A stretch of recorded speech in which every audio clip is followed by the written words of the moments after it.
Parents are ruining youth sports. Don't believe me? Listen to these stats. 70% of kids quit by the age of 13. 64% experience high levels of fear of failure. 60% report overwhelming pressure to perform. These are kids who are between 12 and 6 years old reporting these in a variety of studies. Adults are ruining youth sports. You probably know this if you're a parent or a coach. You've seen it like I have when you've gone down to the local soccer fields and watched a game and seen that parents losing their shit on the sideline at a 7-year-old soccer game, sometimes cussing out the ref who himself or herself is a teenager. It's crazy. And it's not just the behavior at the sports, it's the inordinate amount of time and money we give to youth sports. There's travel teams, there's promises of scholarships when you're 10 years old. It's just insanity, but we go along with it. And guess what? Even if we wanted to perform at a high level, even if we wanted to take every one of those youth sports kids and turn them into a professional or give us the best shot, we wouldn't have the hyper competitive travel teams all the time environment that we do. Research tells us this. Just consider a study that looked at over 6,000 athletes, many of who had made it to the top of the top in their sport. The ones who had reached world class had more multi-sport than specialized practice, started their primary sport later, accumulated less overall formal practice, and initially progressed slower than their peers who were pretty good at when they were young, but didn't make it to national or world class. In fact, when they looked at those who were good when they were young, but didn't progress, they started their primary sport earlier, they specialized, engaged in more specialized and controlled practice, and they made quicker progress. This is across a wide variety of sports.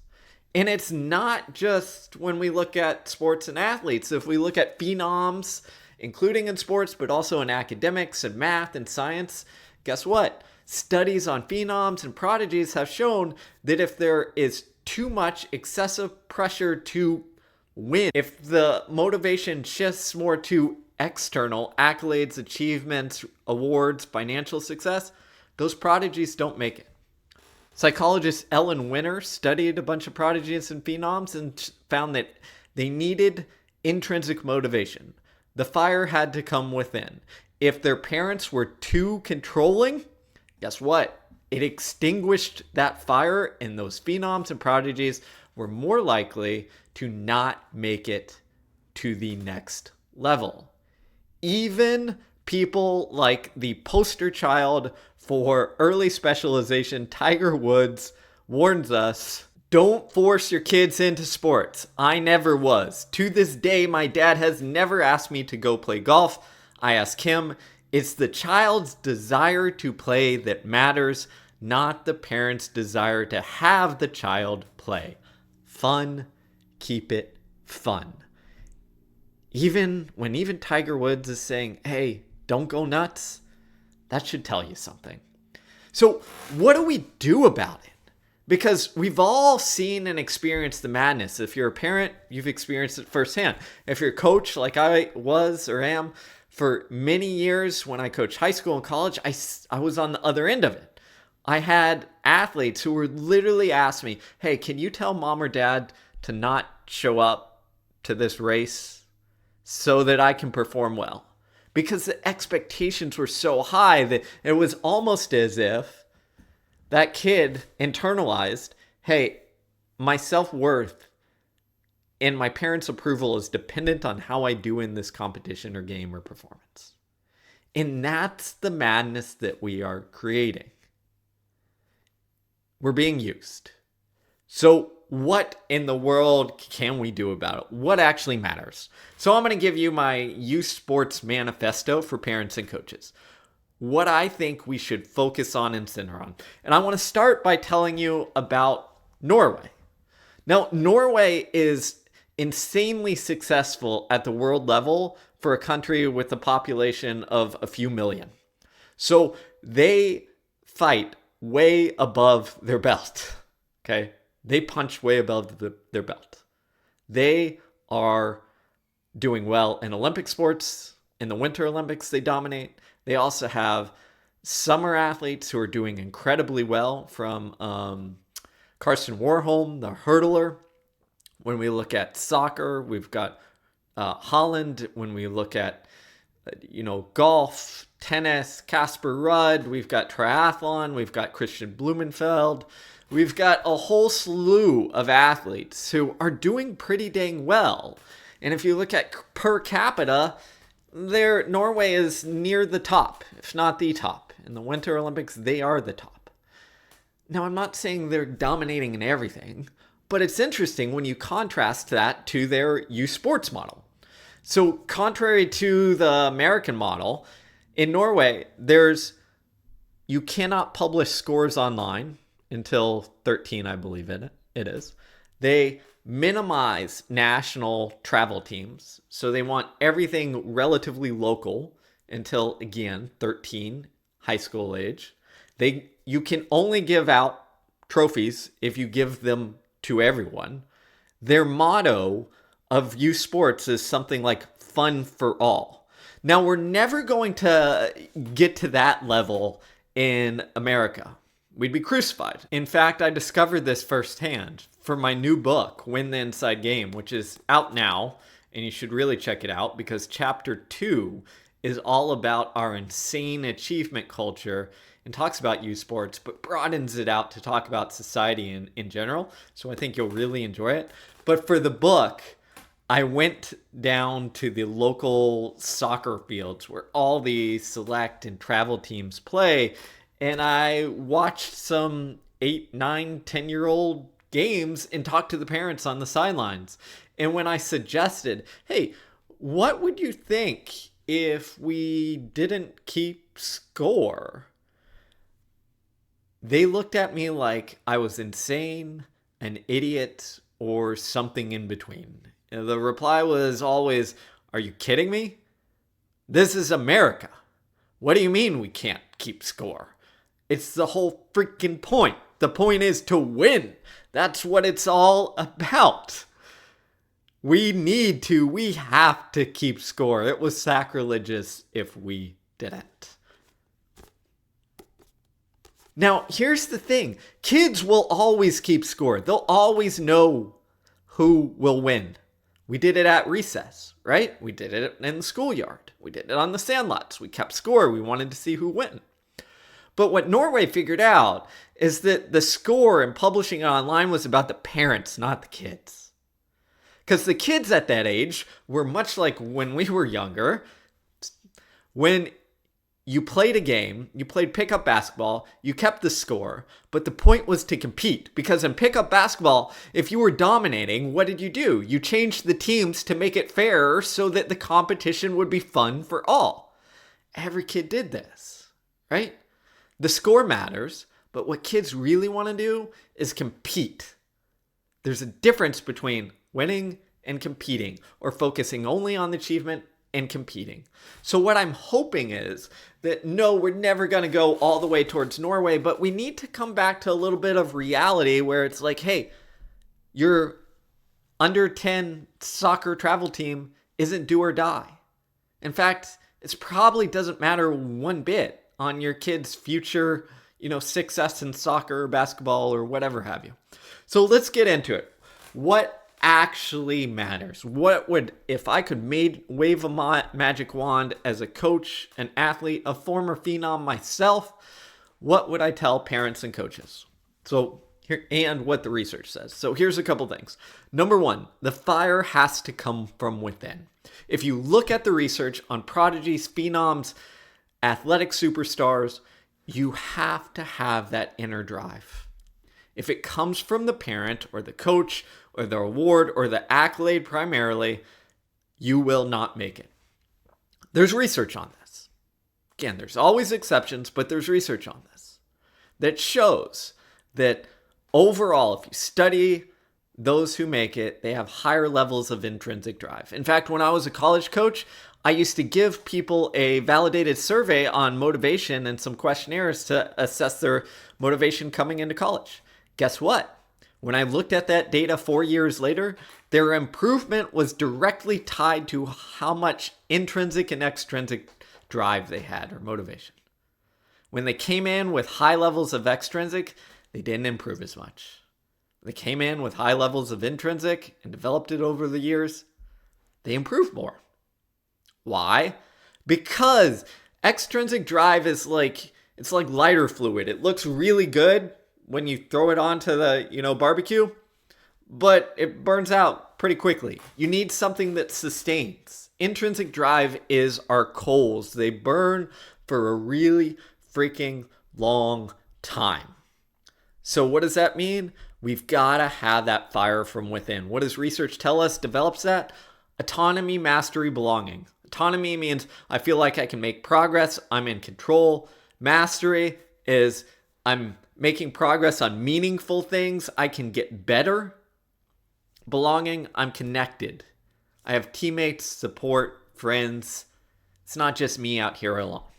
So number one, drive from within. It's not coming from mom or dad. In fact, as a college coach, whenever we saw mom or dad excessively controlling, we knew we were in trouble because more often than not, that kid would come to college, even if he was really good, and you didn't have mom or dad getting him out the door. So he didn't show up to practice as much or try as hard as he could have because he didn't have that inner drive. So that's step one. Youth sports is all about developing the inner drive. That's it.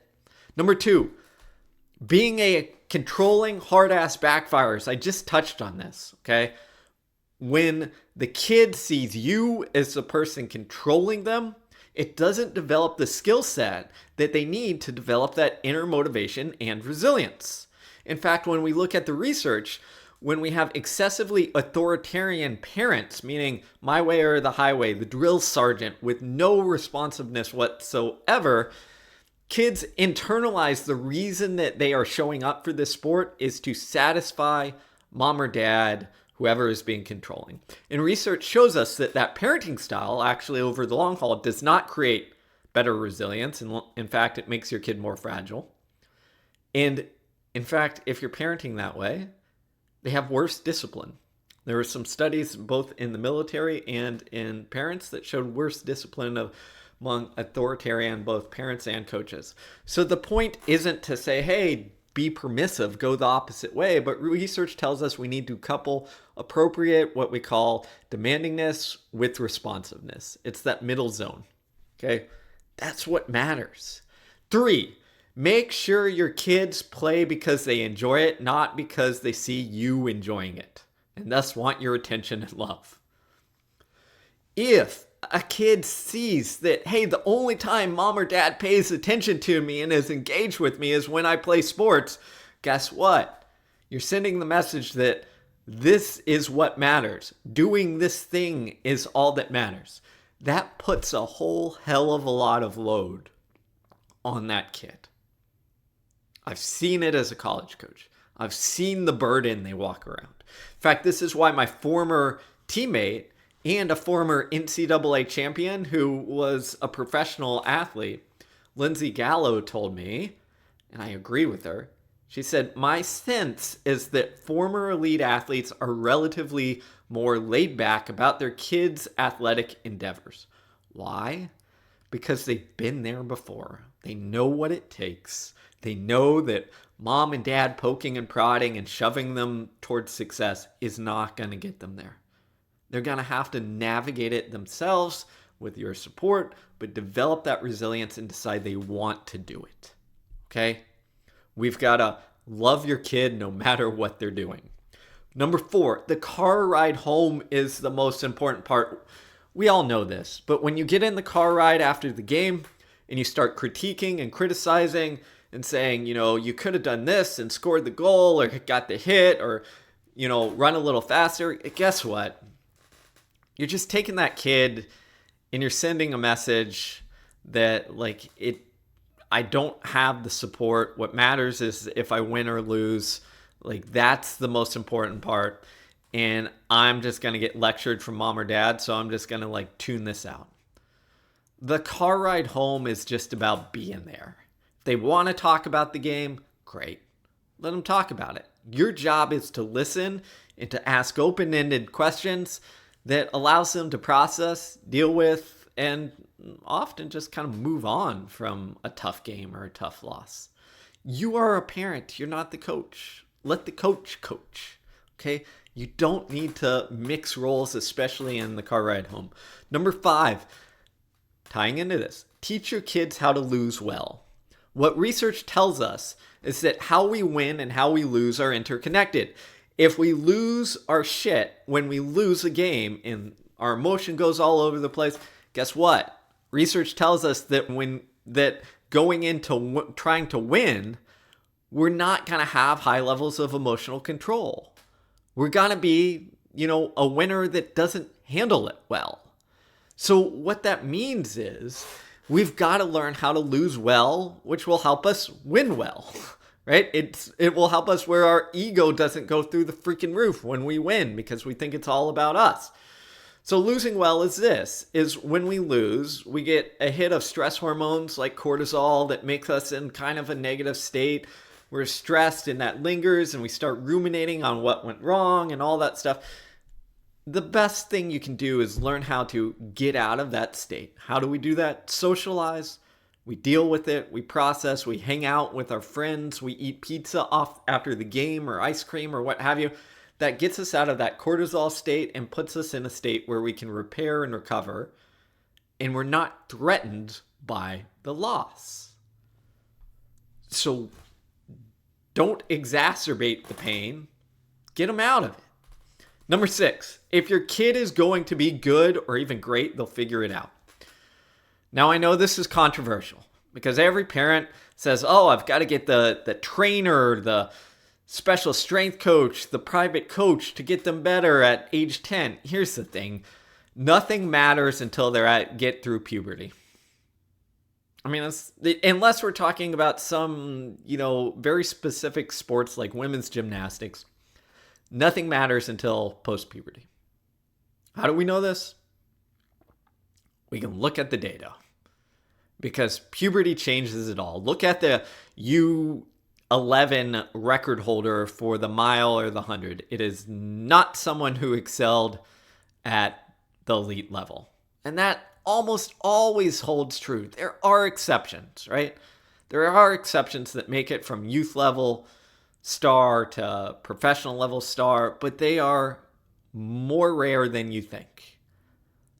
The higher likelihood is youth star burns out, doesn't make it. So what we want is, I'm not saying, hey, don't do anything until puberty. What I'm saying is that research shows us dabble, explore your interest, diversify your sport so that they can have good movement quality so that they are developing in a way, right? But then after you go through puberty, you get that growth spurt, you see, okay, where do my interests take me? And then I can start specializing and then I can start focusing on things. And here's the deal, is if they're good enough, they're gonna be good enough. Now, I know that there's gonna always be borderline cases. If you want your kid to make it, to play in college and he's pretty talented, but not that talented. But what I'll tell you as a college coach and elite coach is that the kids who are good enough are gonna figure it out. Now, that doesn't mean say no support, but it means, hey, if they want to learn to train more, if they want new shoes to train some more, if they need some equipment or some support so they can train, great, but it's got to come from them. They'll figure it out. All right, number 7, keep this short and sweet. Your support should be unconditional. Unconditional. It's simple, but important. Win or lose, be there. That's it. Okay? That's what your kid's looking for. If you lose, you're there. If you win, you're there. It doesn't matter. You're there for them. Number 8, resist the urge to step in. Research shows a driving force behind the youth mental health crisis is helicopter parents who refuse to let their kids take risks and work through tough situations on their own. if we never have to take control, develop that autonomy, which we know develops intrinsic motivation, if we never have to get that and develop it, guess what? We don't have the skill set to handle conflict. We don't have the skill set to handle failure. We don't have the skill set to ride through the ups and downs of life because they're inevitably going to come.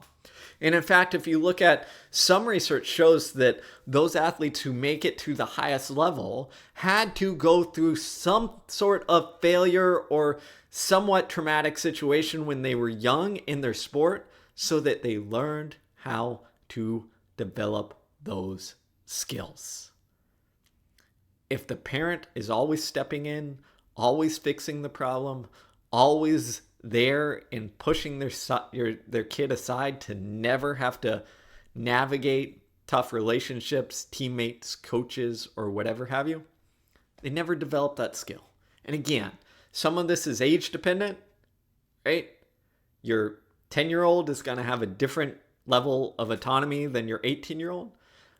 But I still had college people whose parents would step in a lot. And the same with many other coaches.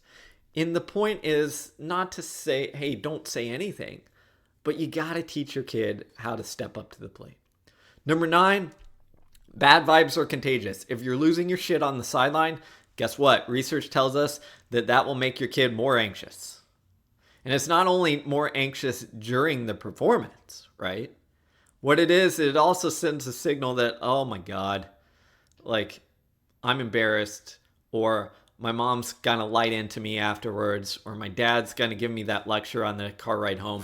And that makes kids play in a situation of fear of failure, of constrained and narrowing, of not losing, of playing not to lose instead of playing to win. They're not gonna approach and take on the challenge. So when you're on the sidelines, or before or after the game, be there, support, clap, cheer, all that good stuff. But don't lose your cool. Don't be a maniac. It's not helping your kid. It's probably embarrassing them. Number 10, don't micromanage your child's performance trajectory. Here's the bottom line.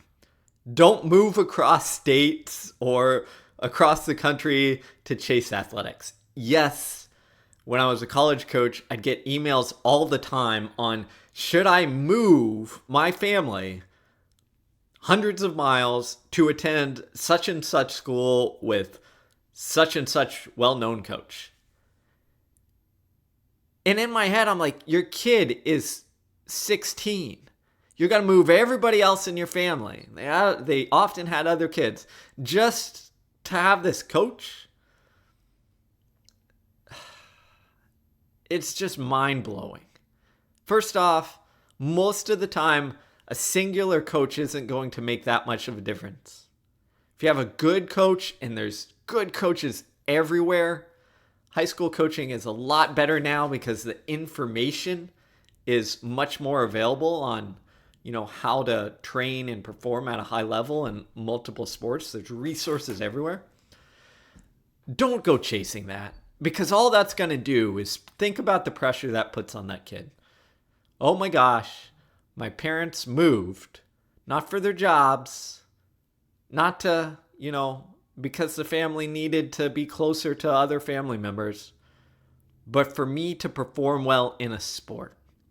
Now, does it occasionally work out? Sure. But I'd argue that most of the time that's because that kid was insanely talented and it would have worked out anyways.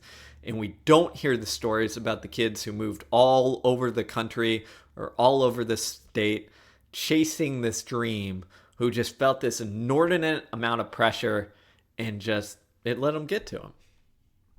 When researchers studied a variety of ways to increase anxiety, it wasn't playing for money or punishment that caused anxiety to increase and performance to decline. It was performing in front of teammates, coaches, and parents. People want to perform their best in front of others who matter to them. We can either contribute to that problem by increasing the pressure or stress, or alternatively, we can be there to support where instead of adding to the stress load, they know that, mom, dad, love them no matter what, that we're going to support them, we're going to help them. And that's what it's about. So here's the deal. We've lost our minds when it comes to youth sports. We've gone crazy. Mind-blowingly crazy. I get the temptation. I get it as a parent. You want your kid to succeed. You want them to do well. But as a former phenom who has also coached a lot of really good coached high school state champs, coached very good college athletes, coached Olympians, professional athletes in a variety of sports, follow the advice of my former teammate, Lindsay Gallo. The pro athletes are often the quietest on the field, just sitting there and observing. They're not driving themselves nuts. We've got to get some sanity back for youth sports. That's my manifesto. I hope you enjoyed it. It's part of, and I go deeper in the book, Win the Inside Game. It's currently 20% off. If you haven't yet, please check it out. It would mean a lot. If you enjoy my videos, the best way you can do to support them and keep them coming for free is checking out my books. This has been an edition of Steve's Rants, where I take a topic where I have some expertise on and just rant on it. Not a lot of notes, just me ranting based on research that I've done in the past for my books and my work, and trying to give you some advice that will help you or help your kids, both live and perform better. If you like it, subscribe. Let me know in the comments. Take care, everybody.